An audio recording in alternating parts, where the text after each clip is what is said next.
The demolition crew arrived at Neverland Ranch on a Tuesday morning in March, their trucks kicking up clouds of dust along the private road.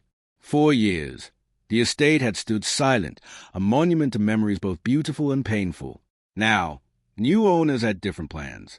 They wanted to restore the property, to breathe life back into the legendary grounds where Michael Jackson had once dreamed of creating magic for children around the world. Carlos Mendez had been working construction for 20 years, but nothing prepared him for what he would find that day. He was tasked with inspecting the main house's basement, checking for structural damage before the renovation began. The basement itself was unremarkable at first. Dusty furniture covered in white sheets, old filing cabinets, boxes of memorabilia that would later be catalogued by archivists. But Carlos noticed something odd about the measurements. According to the blueprints, the basement should have extended another 15 feet to the east. Yet there was only a wall, painted the same cream color as the rest of the space. He knocked on the wall experimentally. The sound that came back was hollow, echoing. His heart began to race. Carlos had watched enough mystery shows to know what this meant. He called his supervisor, Maria Chen, who arrived within minutes. Together, they studied the wall more carefully. Maria ran her fingers along the edges and found what appeared to be a seam, barely visible beneath layers of paint. This wasn't a load-bearing wall. This was something else entirely. The property manager was contacted immediately. Within hours, a team of specialists arrived, including structural engineers, archivists from the Michael Jackson estate, and legal representatives. The decision was made to open the wall carefully, documenting everything. As power tools whirred to life, cutting through drywall and plaster, and anticipation hung in the air so thick you could taste it. What had the king of pop hidden away? Why had this space been sealed off from the world? When the wall finally came down, revealing a heavy steel door behind it, gasps echoed through the basement. The door had no external handle, only a keypad that had long since lost power. Next to it, a small placard read simply, "The Truth Room, MJ." The word sent chills down every spine in that basement. Michael Jackson had been known for his eccentricities, his desire for privacy, his complicated relationship with fame and the media. But a hidden room? This was something else entirely. A locksmith was brought in. The door's mechanism was sophisticated, military-grade even, suggesting that whatever lay beyond was something Michael had wanted protected at all costs. As the locksmith worked, Maria noticed something else, an air filtration system built into the wall, still functional after all these years. This room had been designed to preserve something important, something that couldn't be allowed to decay or deteriorate with time. The lock finally clicked. The sound seemed impossibly loud in the silent basement. Every person present held their breath as the door swung open on well-oiled hinges, revealing darkness beyond. Someone fumbled for a light switch. When the lights flickered on, illuminating the chamber that Michael Jackson had kept secret from the world, several people actually took steps backward. The room was perhaps 20 feet square, climate-controlled, and filled wall to wall with items that would change everything the world thought it knew about the man who had moonwalked into history. This wasn't just a storage room. This was a confession. This was Michael Jackson's attempt to control his own narrative, to preserve his truth for a future that had finally arrived. The first thing that struck everyone who entered the room was how meticulously organized everything was. Michael Jackson, whatever else he had been, was clearly a man who believed in order, in careful documentation. The walls were lined with filing cabinets, each drawer labeled with dates spanning from 1982 to 2009, the year his death. In the center of the room stood a large desk, and on that desk sat something that made Maria's hands tremble, a leather-bound journal, thick as a dictionary, with Michael's name embossed in gold on the cover. But before anyone could touch the journal, the estate's legal representative, David Thornton, stepped forward. He was a man in his 60s who had worked with Michael's estate for the past decade, managing the complicated legacy the performer had left behind.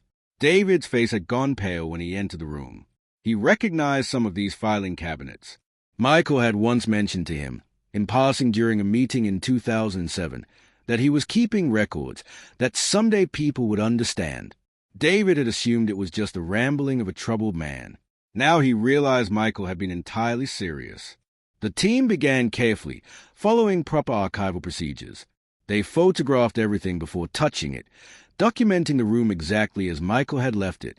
The first filing cabinet they opened, labeled Media Lies 1993 to 1995, contained hundreds of newspaper clippings, each one annotated in Michael's distinctive handwriting.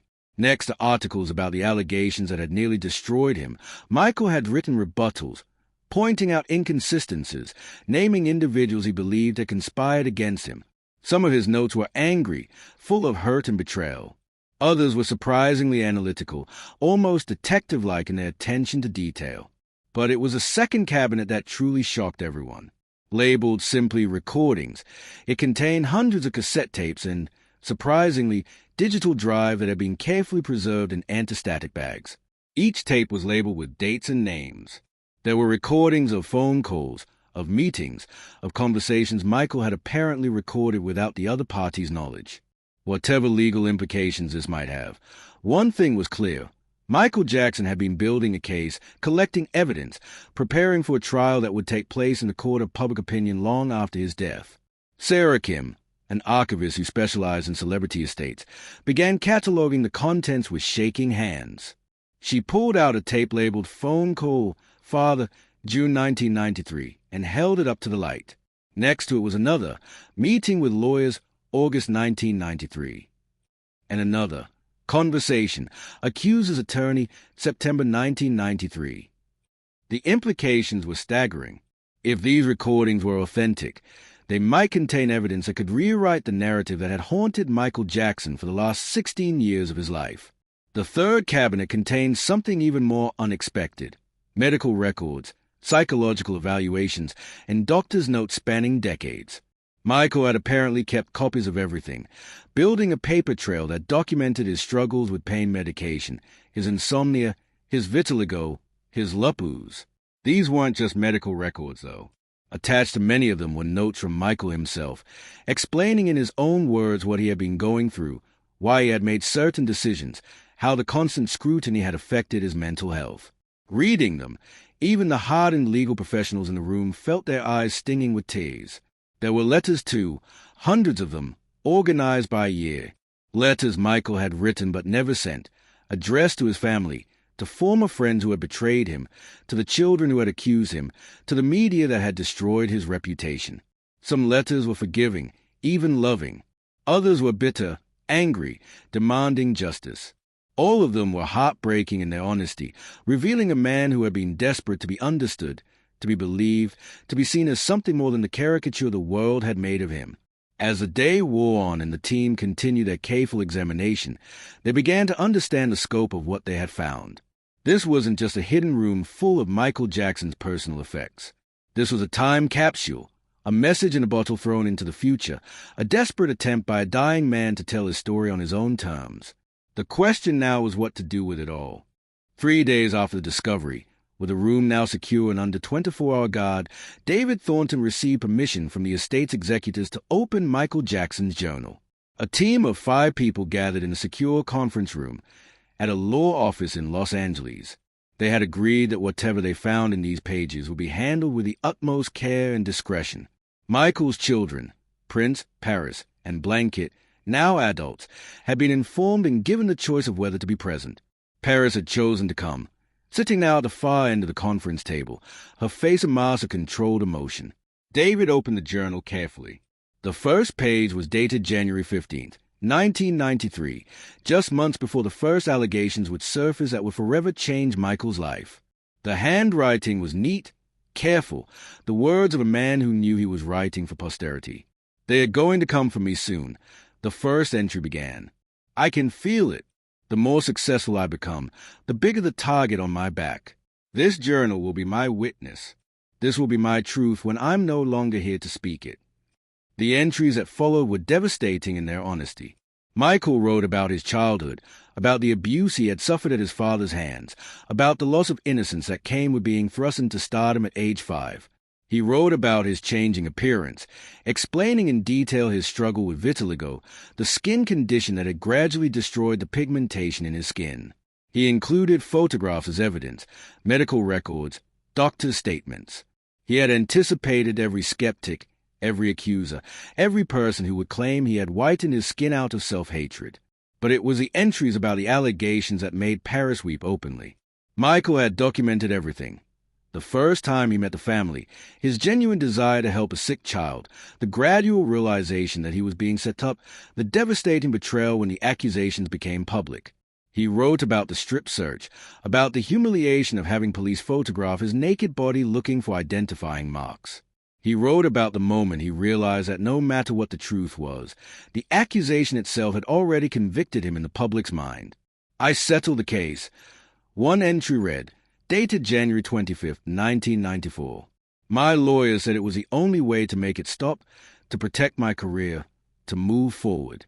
But I want the record to show I settled because I couldn't survive a trial, not because I was guilty.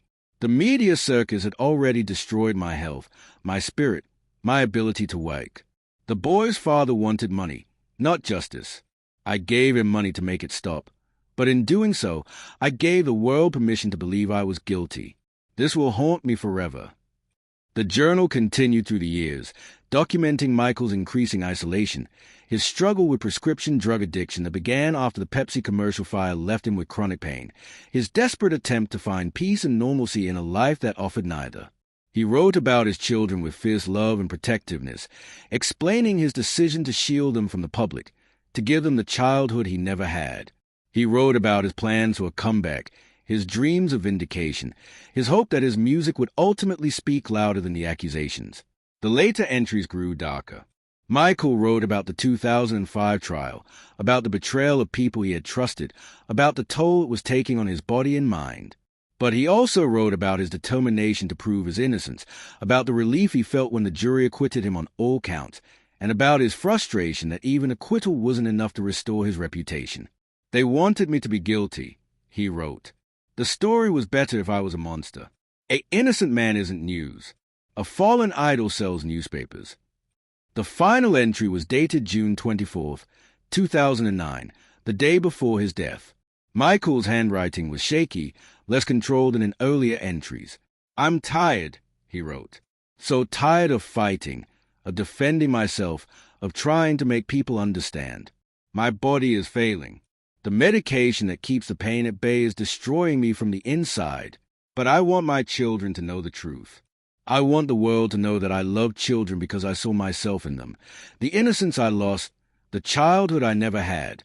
I wanted to protect them, to give them joy, to create a world where magic was real. If that made me strange, if that made me suspicious, then so be it. But it never made me a predator. That is my truth. That is my final testimony. And someday, when the hysteria fades and people can see clearly again, maybe they'll believe me. Paris stood abruptly, tears streaming down her face, and left the room. The others sat in silence, the weight of Michael's words hanging heavy in the air. The revelation of the journal's contents sent shockwaves through the estate's legal team. Within a week, a decision was made to bring in an independent investigative journalist, Rebecca Martinez, known for her fair and thorough reporting. Rebecca had covered the 2005 trial and had been one of the few reporters to question the prosecution's narrative. Now, given unprecedented access to Michael's hidden archives, she began the painstaking work of verification. The recordings were sent to audio forensics experts. One by one, they confirmed what the estate had hoped and feared. The tapes were authentic, unedited, and explosive. There was a recording of a conversation between the father of the first accuser and another man, discussing how much money they could extract from Michael Jackson. The father's voice was clear, calculating, showing no concern for his son's well-being, only for the potential payday. We're talking about millions here, the voice on the tape said. Jackson will pay anything to make this go away. Another recording captured a meeting between Michael's lawyers and the accuser's representatives. In it, the opposing attorney could be heard virtually admitting that the case had weaknesses, but that the media attention made settlement almost inevitable. Your client's reputation is already damaged, the voice said. A trial will only make it worse, regardless of the outcome. Settlement is his only option.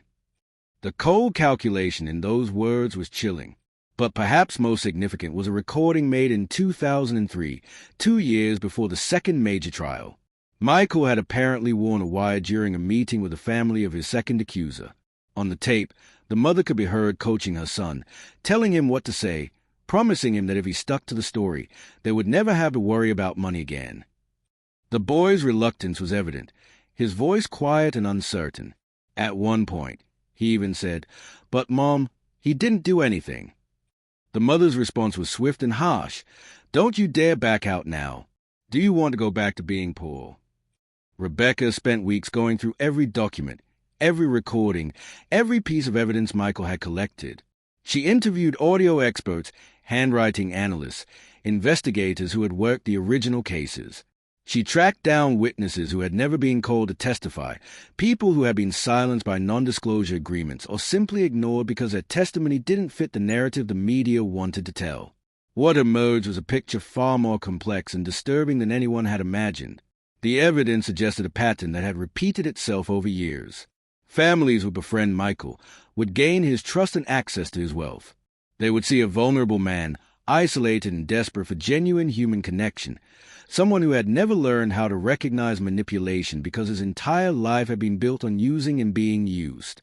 They would see an opportunity, and when the opportunity presented itself, they would take it, knowing that an accusation alone would be enough to extract millions, because Michael Jackson could never prove his innocence in the court of public opinion.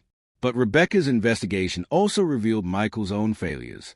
There were emails and letters showing that multiple people had warned him about the families he was associating with, that his own advisors had begged him to maintain proper boundaries, to never be alone with children, to protect himself from even the appearance of impropriety. Michael had ignored these warnings, believing that his intentions were pure and that surely people would see his actions for what they were, the desperate attempt of a damaged man to recapture the innocence stolen from him in childhood. The medical records painted an even more tragic picture. Michael's autopsy had revealed a man whose body was ravaged by years of chronic pain and medication abuse. But the records in his archives showed that his addiction hadn't been a choice but a trap he had fallen into after the Pepsi fire, one that doctors had enabled and even encouraged.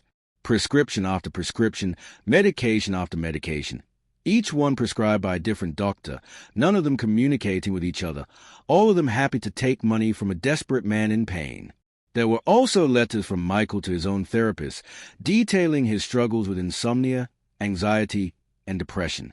He wrote about feeling hunted, about the paranoia that had grown in him after the first accusations, about his inability to trust anyone anymore. He described how every friendship felt transactional, how every kind gesture was met with suspicion, how he had become a prisoner in his own life, unable to do simple things like go to a store or take his children to a park without causing a media frenzy. As Rebecca compiled her findings, she realized she was holding something unprecedented, complete counter-narrative to one of the most sensational celebrity scandals in history. But with this information came enormous responsibility. Publishing this evidence would vindicate Michael Jackson in the eyes of many, but it would also destroy families, expose what appeared to be criminal conspiracies to extort money, and force a reckoning with how the media had covered the story for decades. The truth she was discovering was rarely as clean or simple as people wanted it to be.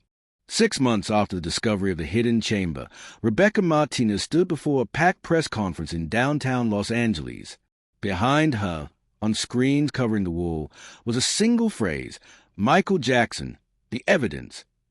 The room was filled with journalists, legal experts, representatives from the Jackson estate, and most significantly, Paris, Prince, and Blanket Jackson, sitting together in the front row, holding hands. Rebecca began speaking, her voice steady despite the magnitude of what she was about to reveal.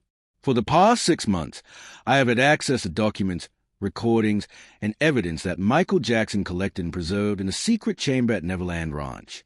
What I am about to present is not opinion. It is not speculation. It is documented, verified, and authenticated evidence that will fundamentally change our understanding of one of the most controversial figures in modern history." The presentation that followed was methodical and devastating. Rebecca played excerpts from the recordings, each one more damning than the last.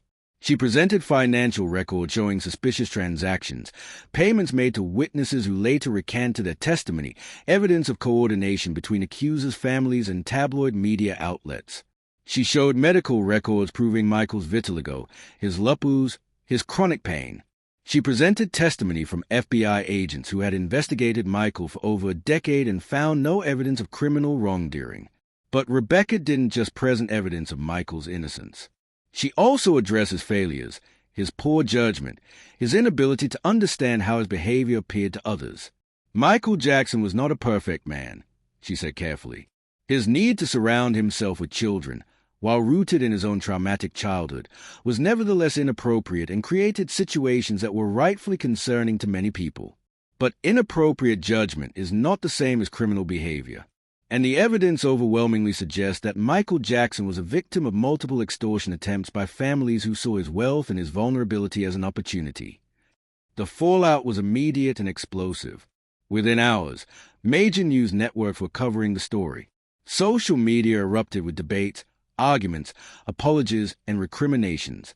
Some people embraced the new evidence immediately, feeling vindicated in their long-held belief in Michael's innocence. Others remained skeptical, arguing that the evidence had come from Michael himself and therefore couldn't be trusted. Still others simply didn't know what to believe anymore, their certainty shattered by revelations that challenged everything they thought they knew. Legal actions began almost immediately. The estate filed civil suits against several individuals mentioned in the recordings. Criminal investigations were opened into potential extortion and conspiracy charges. Several journalists and media outlets that had been particularly aggressive in their coverage of Michael faced defamation lawsuits. The father of the first accuser, already deceased by this time, was revealed through the recordings to have been far more calculating than anyone had previously known. His surviving family members faced intense scrutiny and public anger. But perhaps the most significant impact was cultural. For years, Michael Jackson's music had been increasingly removed from radio stations, streaming playlists, and public events. The documentary Leaving Neverland had convinced a new generation that Michael was guilty of the worst crimes imaginable. Now, a counter-movement began. Radio stations started playing his music again. Streaming numbers skyrocketed. Young people who had been taught to view Michael as a predator began listening to his music and watching his performances with fresh eyes, seeing not a monster but a deeply troubled, extraordinarily talented man who had been crushed by fame, by exploitation, and by a public that had been too quick to believe the worst.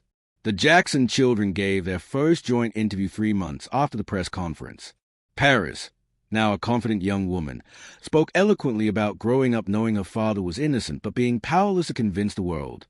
"We lived with him," she said, tears in her eyes. "We knew who he was.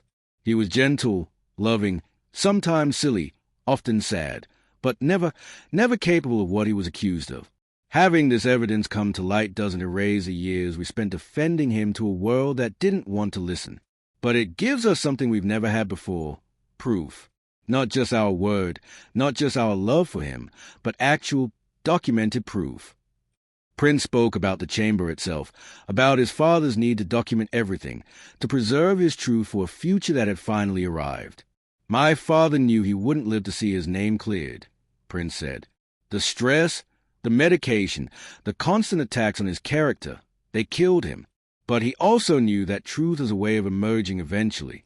He built that room, collected that evidence, wrote that journal, because he believed that someday, when emotions cooled and people could look at facts objectively, we would find it and we would understand."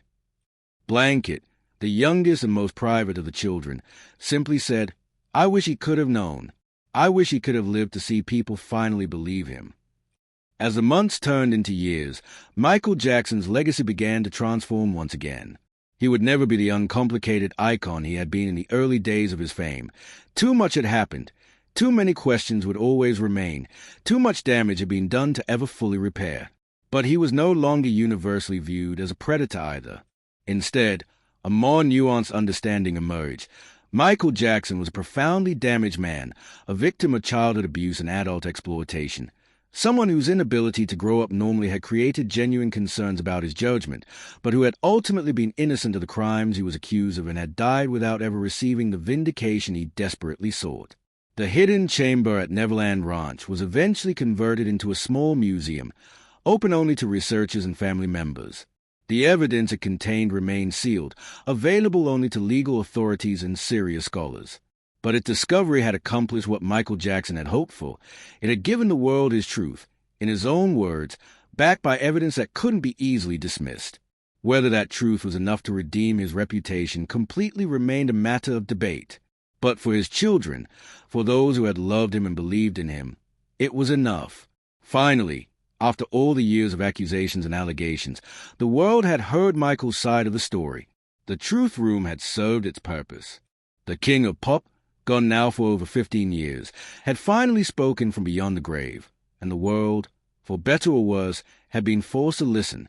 2 years after the initial discovery, Maria Chen received an unexpected call from Carlos Mendez, her former supervisor who had first discovered the hidden chamber. Carlos had left the construction business and was now working as a consultant for historical preservation projects. His voice on the phone was urgent, almost breathless. "Maria, you need to get to Neverland. Now, we found something else." Maria arrived at the ranch within 3 hours, her heart pounding with a mixture of anticipation and dread. The estate had been transformed since she had last visited. The main house was now restored to its former glory, and the grounds had been meticulously maintained as a private memorial site.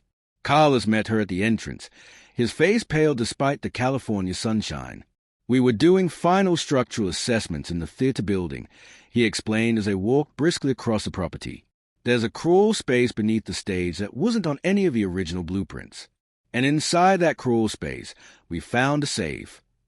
The theater building had been Michael's private screening room, where he had watched movies with his children and occasionally hosted small groups of sick children from local hospitals. The stage at the front had been designed for small performances, though it had rarely been used. Now, with temporary construction lights illuminating the space beneath the stage, Maria could see the safe Carlos had described. It was large, commercial grade, and unlike the door to the truth room, this one showed signs of age and neglect. Rust had formed around the edges, and the digital keypad was completely dead. David Thornton arrived an hour later with a team of estate representatives and the same locksmith who had opened the chamber 2 years earlier. As they worked to open the safe, David pulled Maria aside. "The children don't know about this yet," he said quietly. "After everything that came out from the chamber, they've been trying to move forward with their lives. Paris is touring with her band. Prince is working on producing a documentary about his father's humanitarian work. Blanket changed his name to Bye Guy and is studying film production. They found peace, or something close to it. I'm worried about what opening this safe might do to them." The locksmith worked for nearly 4 hours before finally defeating the safe's mechanism. When the door swung open, revealing the contents inside, everyone leaned forward with held breath. The safe contained only one item, a sealed metal box about the size of a show box with a letter taped to the top. The letter was addressed simply, "To my children, when you're ready to know everything." David's hand shook as he picked up the envelope. "We need to call them," he said. "Whatever is in this box, Michael wanted them to see it first. Not the lawyers, not the media, not the estate. His children." Within hours, all 3 Jackson children had been contacted. They agreed to meet at a secure location in Los Angeles the following day. None of them had any idea what their father might have left for them in a second hidden location, and the uncertainty was agonizing. The meeting took place in a private room at the estate's legal offices. Paris arrived first, wearing sunglasses despite being indoors, her anxiety evident in every movement. Prince came next, his jaw set in the same determined expression his father had often worn. Bye Guy was last, quiet and contemplative as always. David placed a metal box on the table between them and stepped back. "Your father left this for you," he said simply. "Everything we found in the truth room was meant for the world. This is meant only for you." Paris reached for the letter with trembling hands and read it aloud. Her voice cracked almost immediately. "My beautiful children," the letter began. "If you're reading this, then I'm gone, and you've already discovered the truth room. You know now what the world did to me, and you have the evidence to prove my innocence. But there are some truths that aren't meant for the world, truths that are meant only for family. Inside this box are things I could never share publicly, things that would hurt people I once loved, things that explain why I became the man I was. This is not evidence for lawyers or journalists. This is a story of your father's heart and all its broken pieces." The letter continued, explaining that Michael had created this second cache after the 2005 trial, when he realized he might not live long enough to explain everything to his children personally. He wrote that he had struggled with whether to leave these materials at all, knowing that some truths bring more pain than peace. But ultimately, he decided that his children deserved to know everything, to understand the full context of his life, even the parts that cast shadows on people it might still love or respect. Prince opened the box. Inside were several items: a smaller journal, bound in black leather, a collection of photographs, several letters in different handwriting, and a USB drive label for my children's eyes only. The journal was different from the one found in the truth room. This one was more personal, less concerned with evidence, and more focused on emotions, relationships, and the private struggles Michael had kept hidden even from his closest confidants. Paris picked up the photographs. The first few showed Michael as a young boy, performing with the Jackson 5. But in these photos, unlike the public images of a smiling child star, Michael's eyes were haunted, exhausted. In one photo, she could clearly see a bruise on his arm, poorly concealed by his costume. The next photos were more recent, showing Michael with various people throughout his life: managers, advisors, family members. On the back of each photo, Michael had written notes explaining the relationship, what had happened, how he had been betrayed or hurt. One photograph in particular made Paris gasp. It showed Michael with his father, Joe Jackson, at some formal event. Both were smiling for the camera. But Michael had written on the back, "This was taken 3 hours after he told me I was worthless, that my plastic surgery made me look like a freak, that I would never be as talented as Jermaine." I smiled for the camera because that's what I always did. I smiled and I performed and I pretended everything was fine. That was the last time I spoke to him for 2 years. Bye Guy picked up one of the letters. It was written in an elegant, feminine hand, dated 1995. As he read it silently, his face went pale. "This is from Mom," he said quietly, referring to Debbie Rowe, Prince and Paris's mother. "She's writing about the agreement they made, about having children for him. She's talking about how she knew Michael wanted to be a father, but couldn't have a traditional relationship. She's saying she was happy to help him, that she understood his need for family." The letter revealed details about Michael's arrangement with Debbie that had never been public, details that explained much about the Jackson children's unusual family structure. Prince inserted the USB drive into a laptop they had brought for this purpose. The drive contained video files, dozens of them, each labeled with a date and a name. The first video they opened showed Michael sitting in what appeared to be a recording studio, looking directly at the camera. The timestamp showed it was filmed in January 2009, just months before his death. Paris, Prince, blanket. Michael's voice came through the speakers, and all 3 children felt tears immediately spring to their eyes. "If you're watching this, then I'm gone, and I need you to understand some things about your family, about me, and about why I made the choices I made."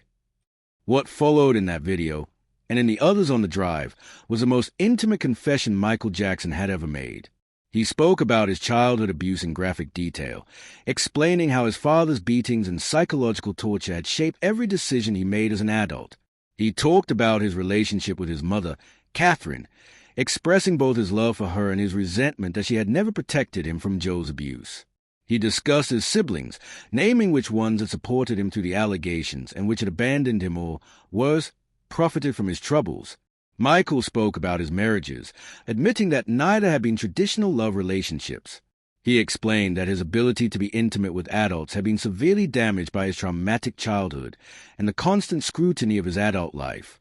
He had wanted children desperately, wanted to give them the love and protection he had never received, but he had never been able to maintain the kind of romantic relationship that typically preceded parenthood. The arrangements he had made with Debbie Rowe and later with the surrogate mother who had carried Blanket were born of desperation and hope, not deception. Perhaps most painfully, Michael spoke directly about how he had failed as a father in some ways. He acknowledged that his need to shield his children from the public had sometimes isolated them too much, that his paranoia and pain medication had sometimes made him unavailable to them emotionally, that his own damage had inevitably affected them despite his best efforts to prevent it. "I wanted to be perfect for you," he said, his voice breaking. "I wanted to give you everything I never had. But I'm realizing now, as my body fails and my time runs short, that I was never going to be the father you deserved. I was too broken, too damaged, too haunted by my own past.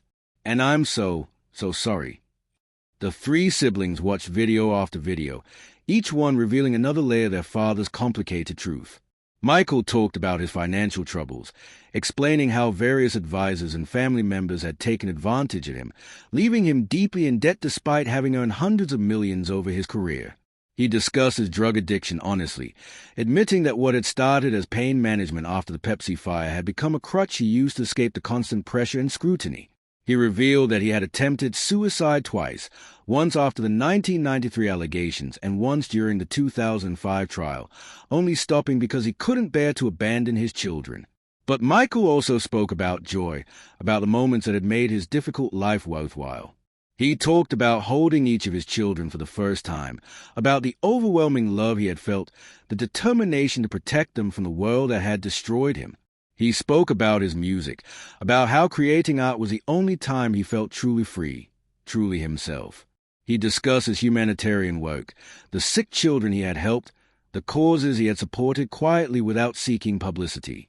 "The world thinks I built Neverland because I wanted to be Peter Pan," he said in one video.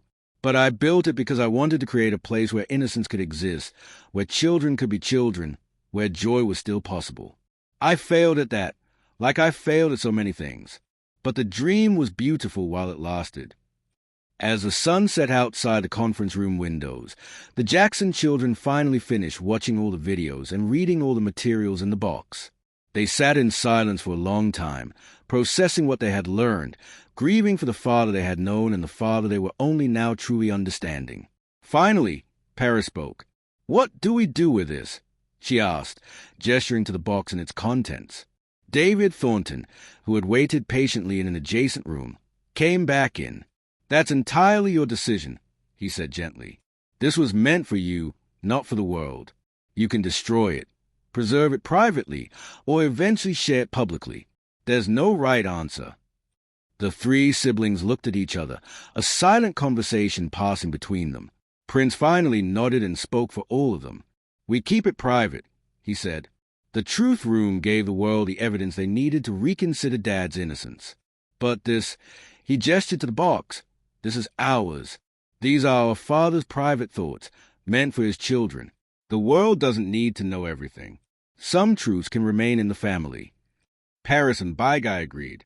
They made arrangements for the materials to be stored in a secure location, accessible only to them and, eventually, to their own children when they were old enough to understand. The safe beneath the theater stage was documented, sealed, and then filled with concrete to ensure no one would ever discover another hidden cache accidentally. The story of the second discovery was kept quiet, known only to a handful of people who signed strict non-disclosure agreements. But the discovery of the sealed box changed something fundamental in the Jackson children. They had spent years defending their father to a skeptical world, armed first with only their memories and love, and then with the evidence from the truth room. Now they had something more, a complete understanding of who Michael Jackson had been in all his complexity, pain, brilliance, and brokenness. That understanding didn't make missing him easier, but it made accepting his loss more possible. He was no longer a saint they had to defend or an icon they had to protect. He was simply their father, flawed and human and loved, and that was enough.